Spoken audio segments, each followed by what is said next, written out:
करता हूँ कि आप अपने उच्च विचारों से इस जनसभा का अपने विचार रखें। बड़े भाई बोलू पवार जी। मोदी भाई तुम संघर्ष करो, आवाज दो, आवाज दो। हमारा लीडर कैसा हो, हमारा लीडर कैसा हो। मोदी भाई तुम संघर्ष करो। बहुत बहुत धन्यवाद कैप्टुला जी। मंच पर बैठे हमारे सभी मंचासीन, पूरे हमारे HNV गढ़वाल के जो छात्र लीडर हैं वो सभी, और हमारी माताएं बहनें, और हमारे पिता तुल्य बैठे हमारे बुजुर्ग, और हमारे युवा वर्ग। मैं युवा वर्ग से एक विशेष निवेदन करना चाहूंगा कि हो गई है पीर पर्वत सी पिघलनी चाहिए, हो गई है पीर पर्वत सी पिघलनी चाहिए, इस हिमालय से कोई गंगा निकलनी चाहिए, इस हिमालय से कोई गंगा निकलनी चाहिए। हंगामा खड़ा करना हमारा मकसद नहीं, हंगामा खड़ा करना हमारा मकसद नहीं, हमारी कोशिश है कि ये सूरत बदलनी चाहिए। मेरे सीने में नहीं तो तेरे सीने में सही, मेरे सीने में नहीं तो तेरे सीने में सही, हो कहीं भी आग, लेकिन आग जलनी चाहिए, लेकिन आग जलनी चाहिए। श्रीनगर के इस गोला पार्क एक ऐतिहासिक स्थल से हम अपने वाणी को प्रारंभ करना चाहते हैं, और मैं सबसे पहले धन्यवाद अदा करना चाहूंगा यहाँ पर समस्त उपस्थित हमारे जो भाई बंधु है, युवा वर्ग है, हमारे पिता तुल्य जो बुजुर्ग है, हमारे छात्र नेता हैं, उन सबका आभार प्रकट करना चाहूंगा कि आप इस भ्रष्टाचार की लड़ाई में आगे आए हैं। और उपस्थित यहाँ पर हमारे मीडिया बंधु हैं, उनका भी आभार प्रकट करना चाहूंगा, और हमारे सहयोग में हमारे पुलिस बल के जवान हैं, उनका भी आभार प्रकट करना चाहूंगा। देखिए, उत्तराखंड की जो लड़ाई लड़ी गई थी शायद 10 अगस्त 1994 को इसी जगह पर, इस श्रीनगर के इस पावन स्थल पर 10 अगस्त 1994 को उत्तराखंड संयुक्त छात्र संघ समिति का एक गठन हुआ था। उस समिति ने इस उत्तराखंड राज्य बनाने में अपना बहुत बड़ा योगदान दिया, और इतिहास हमेशा दोहराता है। आज अगर तमाम छात्र संगठनों ने बेरोजगार संगठन के साथ ये संकल्प लिया है कि हम भी वास्तव में सब संगठन मिलकर इस भ्रष्टाचार की लड़ाई को लड़ेंगे, तो ये ऐतिहासिक दिन भी इस श्रीनगर की पावन भूमि से शुरुआत इसकी हो गई है। और इन तमाम छात्र संगठनों ने, इन तमाम छात्र नेताओं ने यह संकल्प ले लिया है कि इस भ्रष्टाचार की लड़ाई को जिस ईमानदारी और जिस ऊर्जा के साथ लड़ा गया है, आगे भी इस लड़ाई को नई ऊर्जा और ईमानदारी के साथ लड़ा जाएगा, और इस उत्तराखंड की देवभूमि के इस देवतुल्य जनता को इंसाफ दिलाया जाएगा। ये आज हमने, हमारे छात्र नेताओं ने संकल्प ले लिया है। आज उत्तराखंड को बने हुए 22 वर्ष हो गए हैं, परंतु परिणाम क्या हुए? परिणाम अगर 22 वर्ष हम पीछे मुड़कर देखते हैं तो परिणाम शायद आज भी शून्य है। परिणाम इसलिए शून्य है, जिस अवधारणा को लेकर इस उत्तराखंड का निर्माण हुआ था वो अवधारणा रही नहीं है। उत्तराखंड का निर्माण रोजगार के लिए हुआ था, उत्तराखंड का निर्माण हुआ था कि पलायन रुकेगा, उत्तराखंड का निर्माण हुआ था कि लखनऊ में जो भ्रष्टाचार होता है वो नहीं होगा, इसलिए उत्तराखंड का निर्माण हुआ था। परंतु आज हालात जस के तस हैं, बल्कि मैं तो ये कहना चाहूंगा जो हालात 2000 में थे उससे बदतर स्थिति आज हो गई है। हमारे कोई से भी विभागों में चले जाइए, आप भ्रष्टाचार इतना बढ़ गया है कि आप वहां पर बिना लिए दिए बात नहीं कर सकते हैं। जिन विभागों के लिए हमारे कर्मचारियों और अधिकारियों की नियुक्तियां जिस संस्था से होनी थी, आपने तो उस संस्था की ही बोली लगा दी, तो ये मिला हमें 22 वर्षों का उत्तराखंड। मैं कहना चाहूंगा उत्तराखंड पहाड़ी प्रदेश है, यहाँ की भौगोलिक परिस्थिति को देखकर यह समझना चाहिए हमारे सरकारों को कि जो दिल्ली से रिमोट कंट्रोल हो रहा है वो नहीं होना चाहिए। यह समझना चाहिए हमारे नेताओं को, यह समझना चाहिए हमारे अधिकारियों को कि जो नीतियां लखनऊ से बनती थी, अगर वही नीतियां आज भी बन रही है अलग लिया तो ठीक था, उत्तर प्रदेश में ही ठीक था, क्योंकि अगर वहां रिजर्वेशन मिलता तो ओबीसी के लिए ज्यादा रिजर्वेशन था, एसटी एससी के लिए ज्यादा रिजर्वेशन था। अगर वहां 70,000 पद निकलते तो सारा उत्तराखंड आज 70% युवा नौकरी में होते। परंतु हमने उत्तराखंड अलग बनाने की मांग इसलिए की थी कि जो भ्रष्ट नीतियां लखनऊ से बन रही थी वो शायद उत्तराखंड में बने, उत्तराखंड के पहाड़ी प्रदेश में अगर बनेगी तो उत्तराखंड का भला होगा। परंतु आज दुर्दशा ये है कि हमारे दूर गांव में बैठे हुए उच्च चक्राता से लेकर मुंशियारी पिथौरागढ़ तक अगर देखें, हमारे माँ बाप अपने जो बच्चों को महंगी महंगी कोचिंगों में, महंगे महंगे लाइब्रेरी में भेजते हैं। देहरादून, हल्द्वानी, श्रीनगर जैसे महंगे शहरों में जब भेजते हैं तो वो आलू टमाटर बेच के जो महीने का खर्चा भेजते हैं वो इसलिए भेजते हैं कि हमारा बेटा मेहनत करेगा और किसी अच्छे पद पर जाकर प्रदेश की सेवा करेगा, देश की सेवा करेगा। परंतु आज परिस्थितियां उलट हैं। परिस्थितियां इसलिए उलट हैं कि हमारे जो युवा साथी पीछे बैठे हुए हैं, जो ये तैयारी कर रहे हैं, ये तो अपनी मेहनत और लगन से 12-12 घंटे, 18-18 घंटे लाइब्रेरी और कोचिंग में बैठकर मेहनत कर रहे हैं। परंतु इनका हक जो मार रहे हैं वो मार रहे हैं 15 लाख और 18 लाख कर देने वाले वो अभ्यर्थी जिनका संबंध हाकम जिनसे जैसे लोगों से है। और हाकम सिंह यदि नाम आता है, पहले कहते हैं कि मास्टरमाइंड हाकम सिंह है, उसके बाद आजकल 5 दिन पहले कहा जाता है कि मूसा को पकड़ा गया है, मास्टरमाइंड मूसा है। भाई जो सरकार हाकम सिंह को मास्टरमाइंड बता रही थी वही सरकार आज मूसा को मास्टरमाइंड बता रही है। मैं कहना चाहूंगा हाकम सिंह और मूसा का संबंध क्या है? मुझे लगता है उनका तो दूर दूर का कोई संबंध नहीं है, परंतु हमारे प्रदेश के ही कुछ उच्च अधिकारी, हमारे प्रदेश के ही कुछ राजनीतिक दलों के जो सफेद पोष नेता है, उनका संरक्षण जब हाकम सिंह जैसे लोगों को मिलता है तो हाकम सिंह जैसे माफियाओं का हौसले बुलंद होते हैं, मंडराल जैसे माफियाओं के हौसले बुलंद होते हैं और उन केंद्रपाल के हौसले बुलंद होते हैं जो एक ऑटो ड्राइवर था आज अरबों और खरबों की संपत्ति लिए बैठा है। वो संपत्ति कहां से आई? वो संपत्ति आपके बच्चों के भविष्य बेचकर उन्होंने जुटाई है। ये मिला आज हमारे उत्तराखंड को। हम कहना चाहते हैं, हमने 3 साल पहले एक आवाज उठाई थी कि उपनयन में भी जो आप यहाँ लगा रहे हैं उसमें बड़ा भ्रष्टाचार हो रहा है। हमने जब वो डेटा खोला तो उसमें देखा गया कि उत्तराखंड चिकित्सा परिषद एक बोर्ड है, वहां पर जो उसके अध्यक्ष थे वो कोई शर्मा जी, वो जम्मू कश्मीर के थे। हमने जब डाटा खंगाला तो वहां पर जम्मू कश्मीर के लोगों को नौकरी में भर दिया गया। तो ये न्याय हमारे उत्तराखंड के साथ हो रहा है, ये न्याय इस देवभूमि के साथ हो रहा है। एम्स जैसे बड़े संस्थान में, जो ऋषिकेश में एम्स जो दिया गया है, उसमें इतने बड़े संस्थान में राजस्थान से लाकर 650 लोगों को नौकरी दी जाती है और उत्तराखंड के जो युवा हैं वो क्या बर्तन धोने के लिए और सेना में भर्ती होने के लिए पैदा हुए हैं? क्या वो एम्स में नौकरी नहीं कर सकते? आपने राजस्थान से लाकर 650 लोगों को वहां पर भर दिया गया है। अगर हम प्राइवेट सेक्टर की भी बात करें, अगर 70 और 30 रेशो की जो हमारी सरकारें बात करती है, वो सरकार चाहे कांग्रेस की रही हो, वो सरकार चाहे भाजपा की रही हो, अगर हमारी सरकारें 70 और 30% की जो बात करती है कि 70% स्थानीय लोगों को रोजगार दिया जाएगा, आप एक बार शेड्यूल की तरफ नजर दौड़ाकर देख लीजिए, आप देखेंगे वहां पर बड़े बड़े पदों पर सारे बाहर के लोग हैं। जो अवधारणा उत्तराखंड बनाने को लेकर थी वो अवधारणा तो रह नहीं गई, तो हम इस पीड़ा को क्या समझे और इस पीड़ा से कैसे पार पाया जाए? अगर आज ये मौका मिला है, अगर आज 45 से अधिक गिरफ्तारियां हो चुकी है तो ये आंदोलन शायद जन आंदोलन का रूप ले चुका है और इसका नतीजा है कि आज प्रदेश भर के हर जिले में, हर ब्लॉक में, हर गांव-गांव में ये विरोध के स्वर उठ रहे हैं कि हमारी सरकारों ने 22 वर्षों में शायद उत्तराखंड को यदि किया है कुछ तो सिर्फ और लूटने के अलावा कोई काम नहीं किया है।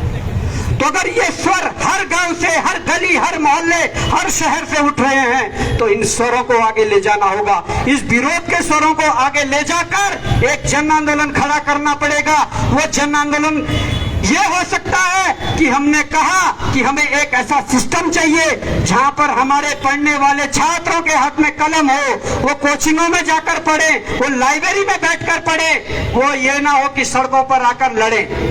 क्योंकि छात्रों का काम पढ़ने का है, परंतु 22 वर्षों में इतना करप्शन कर दिया है कि छात्रों को आज सड़कों पर उतरकर लड़ना पड़ रहा है। हम ऐसी व्यवस्था चाहते हैं कि अगर कोई भी समस्या हो, अगर लोकतांत्रिक व्यवस्था की बात करते हैं, लोकतांत्रिक व्यवस्था में क्या लोगों का तो तंत्र है, आप उनकी बात ही नहीं सुन रहे हो तो किस बात का लोकतंत्र। अगर उत्तराखंड में कोई करप्शन हो रहा है, हमारे छात्र नेताओं द्वारा यदि सरकार को एक लेटर भेजा जाता है, उस लेटर का त्वरित समाधान होना चाहिए। हम ऐसी व्यवस्था चाहते हैं, परंतु ऐसी व्यवस्था नहीं है। हमने यदि राज्य लड़कर लिया है और हम जितनी भी मांगे आज मनवा रहे हैं या जितनी मांगों के लिए लड़ रहे हैं, वो भी हमें छीन के लेना पड़ रहा है, तो हमें ऐसी व्यवस्था नहीं चाहिए। हमें कुशासन नहीं चाहिए, हमें सुशासन चाहिए। और वो सुशासन तब मिलेगा जब हर एक युवा सड़क पर उतरेगा और बोलेगा कि हमें हमारी जो उत्तराखंड की बनने की जो अवधारणा थी, उस अवधारणा पर हमारा उत्तराखंड बने। उस अवधारणा को लेकर सरकार ने क्या किया, हमारे 22 वर्षों की सरकारों ने क्या किया। यहाँ पर यूकेएसएससी में घोटाला हो जाता है। आज जो ये परतें खुल रही हैं, ये परिणाम कुछ 1-2 महीने का नहीं है। मैं आप लोगों को अवगत करवा दूं, हमने 5 मार्च 2018 को एक संगठन बनाया था गांधी पार्क में बैठकर। वहां पर तमाम 13 जिलों से लोग आए थे और उन्होंने बेरोजगार संगठन का जो निर्माण किया, क्योंकि हमें पता लग गया था कि भ्रष्टाचार किस कदर उत्तराखंड में हो रहा है। हमने एक संगठन बनाया, हम भी उसमें हमने भी हिस्सेदारी की थी। तो तमाम लोगों ने वहां से बोला कि आप हमारे अध्यक्ष बन जाइए। तमाम लोगों के कहने पे हम जब अध्यक्ष बने, जब 5 मार्च 2018 से लेकर जब हमने इस लड़ाई को शुरू किया, तो 1-2 दिन में कोई ऐसी सफलता नहीं मिली या सालों में ऐसी सफलता नहीं मिली। परंतु जब हम लगे रहे, प्रदेश भर के लोगों से कांटेक्ट करते रहे, प्रदेश भर के अभिभावकों का आशीर्वाद लेते रहे, प्रदेश भर के अभिभावकों का मार्गदर्शन लेते रहे, तमाम छात्र नेताओं से समय समय पर बातचीत करते रहे कि इसका समाधान कैसे होगा, इस लड़ाई को कैसे लड़ा जाना है, हमारी ये चिंता है। अगर आज दिन की बैठक की बात करें तो हमारी चिंता ये थी कि कैसे इस लड़ाई को लड़ा जाए।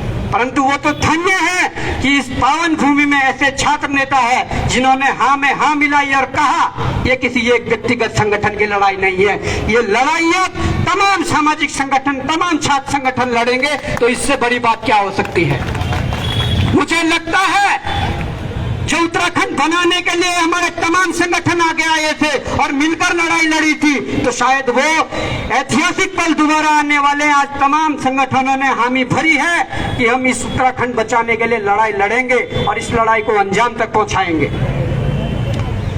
यूकेएसएससी में भ्रष्टाचार होता है, वहाँ के अध्यक्ष बिल्कुल साफ मना कर देते हैं कि कोई भ्रष्टाचार नहीं हुआ है, वहाँ के सचिव साफ मना कर देते हैं कि कोई भ्रष्टाचार नहीं हुआ है। हम अपनी मांगों को लेकर मुख्यमंत्री जनता दरबार में जाते हैं, वो ज्ञापन लेकर उसको कूड़ेदान में डाल देते हैं। ये स्थिति है उत्तराखंड की।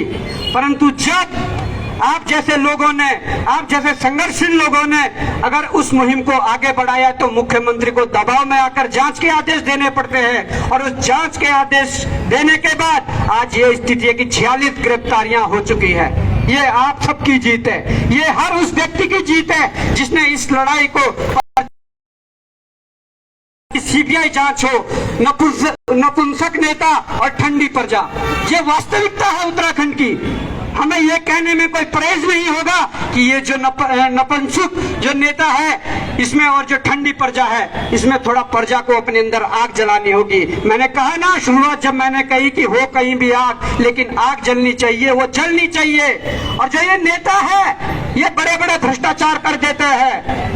वर्तमान में स्वास्थ्य मंत्री की मैं बात करूं, स्वास्थ्य विभाग में बड़ा घोटाला हो जाता है। वर्तमान में उच्च शिक्षा मंत्री की बात करूं, उच्च शिक्षा में बड़ा घोटाला हो जाता है। और कहते हैं जांच साथ में चल रही है, सहकारिता विभाग की जांच भी साथ में चल रही है, परंतु वो अपने पद से इस्तीफा नहीं देंगे। शायद हम उस चीज को भूल रहे हैं। आजादी के बाद जब हम पहले आम चुनाव हुए थे, उसके बाद जब हमें लाल बहादुर शास्त्री जैसे लीडर मिले थे, वो रेल मंत्री हुआ करते थे। एक रेल दुर्घटना हो जाती है और रेल दुर्घटना के बाद वो तुरंत इस्तीफा दे देते हैं। उनकी उसमें कोई गलती नहीं थी, वो रेल को चला नहीं रहे थे या उनकी वजह से वो घटना नहीं हुई, पर उन्होंने नैतिक जिम्मेदारी देखते हुए इस्तीफा दिया और कहा इसकी जांच हो, और जब तक इसकी जांच रहेगी मैं पद पर नहीं बना रहूंगा। परंतु आज हमारे नेताओं की नैतिकता मर चुकी है। जिस भी नेता के खिलाफ जांच के आदेश होते हैं, वो नैतिकता के आधार पर अपना इस्तीफा नहीं देंगे।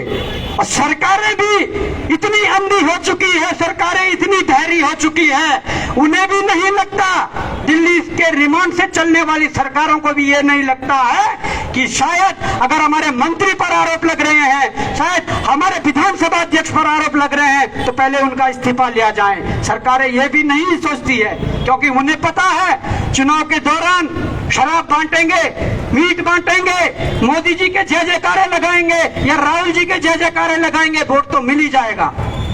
जब तक हमने दूसरे के दर्द को अपना दर्द नहीं समझा, तब तक इस समस्या से हम पार नहीं पा सकते। हमें दूसरे के दर्द को अपना दर्द समझना होगा।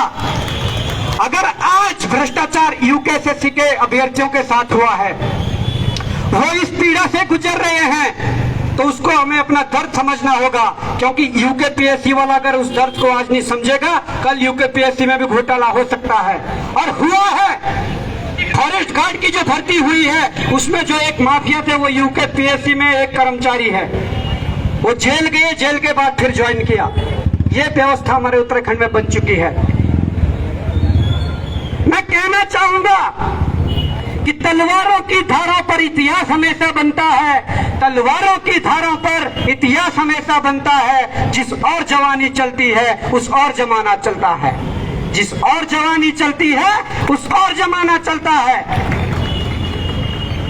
ये सारी चीजें अब कहने मात्र के लिए नहीं रह गई है, इसे अपने जीवन के अंदर उतारना होगा, इसकी राह पर चलना होगा, तब जाकर हम इस भ्रष्टाचार से मुक्ति पा सकते हैं। और इसके लिए सबसे आगे युवाओं को खड़ा होना पड़ेगा, उसके पीछे उन अभिभावकों को खड़ा होना पड़ेगा जिन्होंने अपने बच्चों का एक सुनहरा भविष्य देखा था, सोचा था कि हम उत्तराखंड बनाएंगे और हमारे बच्चों का एक सुनहरा भविष्य होगा, हमारे बच्चे अच्छे पदों पर जाकर प्रदेश की या देश की सेवा करेंगे। उन अभिभावकों को ये बात सोचनी पड़ेगी।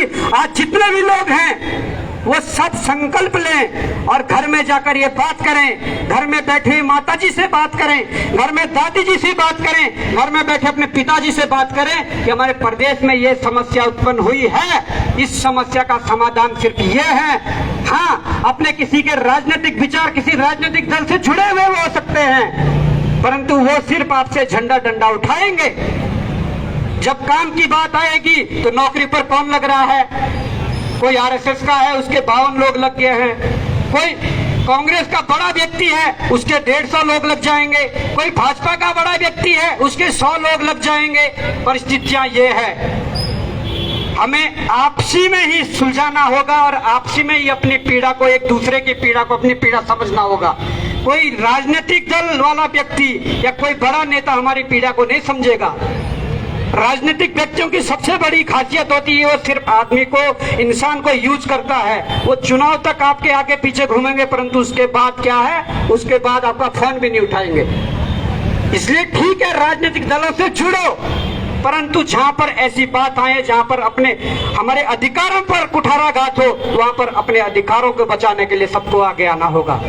मुझे लगता है कि बोलने के लिए तो बहुत कुछ है, परंतु मैं कहना चाहता हूं कि मैं ज्यादा ना कहते हुए सिर्फ ये सबसे कहना चाहूंगा कि आज से संकल्प ले लो, इस लड़ाई को आगे लड़ेंगे, इस लड़ाई को मिलकर लड़ेंगे, इस लड़ाई को ईमानदारी से लड़ेंगे, इस लड़ाई को नई ऊर्जा के साथ लड़ेंगे और इस लड़ाई को कुमाऊं से लेकर गढ़वाल तक, इस लड़ाई को पूरे प्रदेश में लड़ेंगे। इस लड़ाई को जन आंदोलन के रूप में लड़ेंगे और एक ऐसी व्यवस्था बनाएंगे कि सरकार मजबूर हो जाए, कि हमारे योग्य व्यक्तियों को नौकरी देने के लिए सरकार मजबूर हो जाए, सरकार योग्य व्यक्तियों को पहचानने को मजबूर हो जाए। हम ऐसी व्यवस्था चाहते हैं। तो मैं ज्यादा न कहते हुए एक बार पुनः सभी को प्रणाम करते हुए और सभी का धन्यवाद फिर से अदा करता हूं कि आप लोग यहाँ आए, हमने आप सबने हम सबको सुना, और इसके लिए मैं तमाम छात्र संगठनों का एक बार फिर से हृदय की गहराई से हार्दिक धन्यवाद करता हूं और इन्हीं शब्दों के साथ अपने वाणी को विराम देता हूं और ये संकल्प लो